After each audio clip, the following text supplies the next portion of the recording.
Congrats, you have an accepted offer. Now what? I'm going to explain the first 10 days after we have an accepted contract.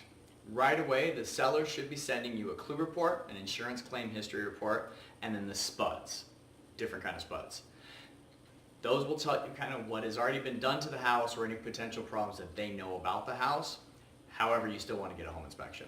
Now, if you don't know a home inspector, I have a bunch that I can recommend, and we'll want to order that pretty quick. Now, an inspector can run you up to $400 to $700 depending on the size of the home, if it's got a pool or anything extra kind of like that.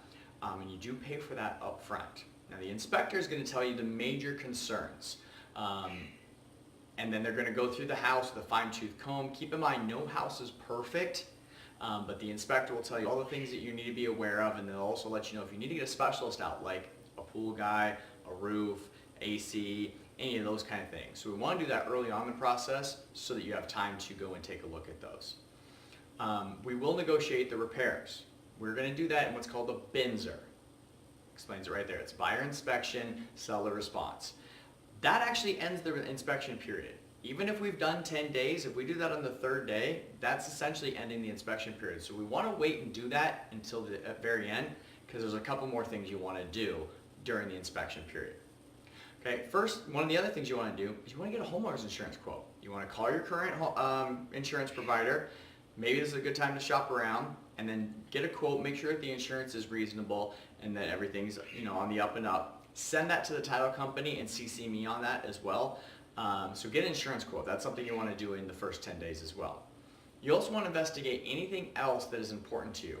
Maybe there's an airport close. You want to make sure that there's no noise. School system, neighborhoods, anything else that's really important to you, you want to investigate that in that first 10-day inspection period.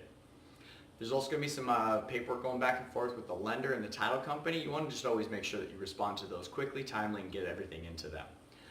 Now, once we've investigated everything that is important to you about the house, you now are going to submit your BINSR. Again, that's the buyer inspection, seller response. Now, the seller can do a couple things with that. The seller can accept it and say, we're going to fix those things. The seller can say, nope, we're not going to fix anything. Or the seller can counter. So it's kind of another mini negotiation period too. And I'll help guide you through those different steps on what to ask and what you think is definitely important to you. After that's done, that's when most lenders will order the appraisal. They usually don't want to wait. They usually don't want to order that before the inspection period is over, because you do pay for that up front as well. That's generally the first 10 days of the contract.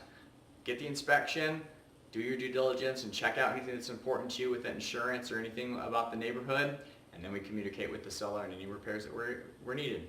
If you got any questions, as always, call me and I'm here for you.